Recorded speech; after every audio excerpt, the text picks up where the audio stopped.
Ladies and gentlemen, welcome back to the podcast. I'm your host, Shawn Anthony. I'm excited that you're checking out the show right now, but most importantly, you are here for Extra Credit Fridays, and we are back with a phenomenal guest, none other than Jason White. He absolutely was somebody who has been on the podcast this year, in fact. Very rarely you see us do an Extra Credit Friday with someone that has been on the show in the same year, but this episode has been one of the most popular episodes on YouTube, and we wanted to make sure that we spit the block, came back and brought it right back to you. And I hope you guys are excited about this because you are about to learn government contracting in a way you have not heard it, in a way that you can now apply it. Sit back, buckle up, take notes, however you listen to our podcast, whether you listen to us on schoolsoverNowWhat.com or you listen to us on a YouTube channel at Schools Over Now What or your favorite podcast app. Let's get into it.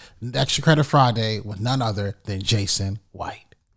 All right, so look, I'm with you. And you're probably like, man, Shawn is asking these questions because at the end of the day, I'm not only am I curious, but I'm putting myself in the shoes of somebody right now who is trying everything that you're saying. Also, guys, make sure that you check the link at the very bottom. Be sure to sign up for whatever Jason got going because he's giving you the game right now, giving you the play.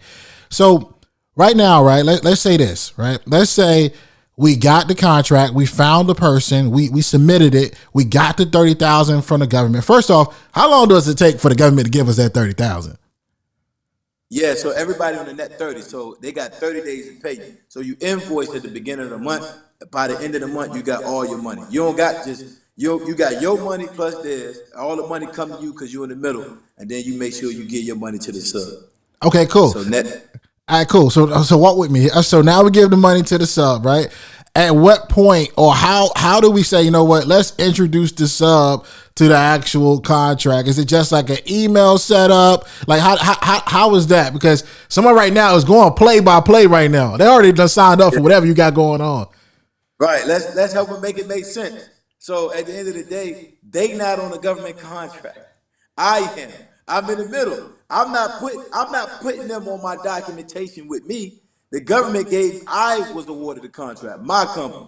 I got my subcontractor on a service agreement to do a job that we agree that he or she can do. That's it. They not on the contract. They on the service agreement. Because people can't check this out.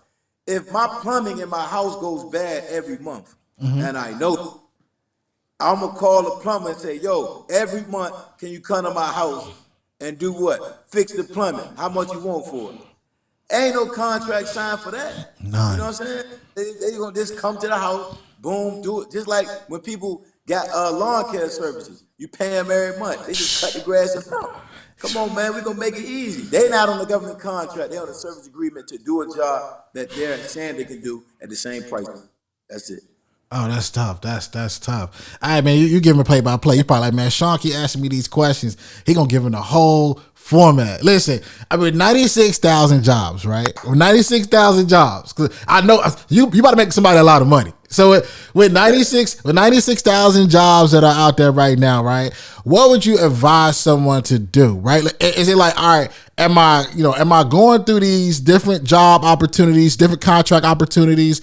Am I going through it like centralizing my location? Like if I live in North Carolina, am I only looking for North Carolina opportunities? Or am I broadening the scope saying, you know what, I'm gonna look for Atlanta, I'm gonna look for New York?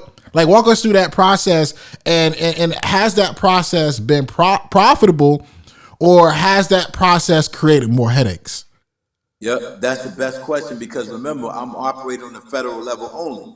So I don't care nothing about nobody's backyard and where you live at and where you're from. There's a federal facility in all 50 states, which means what? There are opportunities elsewhere outside of where you live at. So I don't put myself in a box. I don't teach people to put themselves in a box and just look in North Carolina or just look in wherever you live at.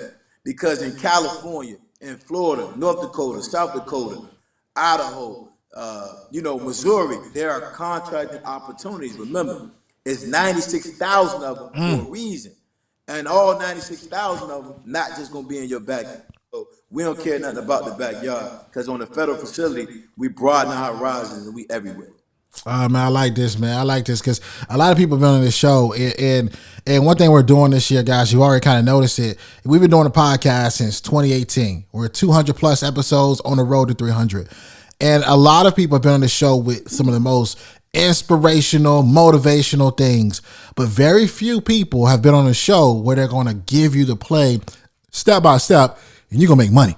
And Jason's doing that for us right now. So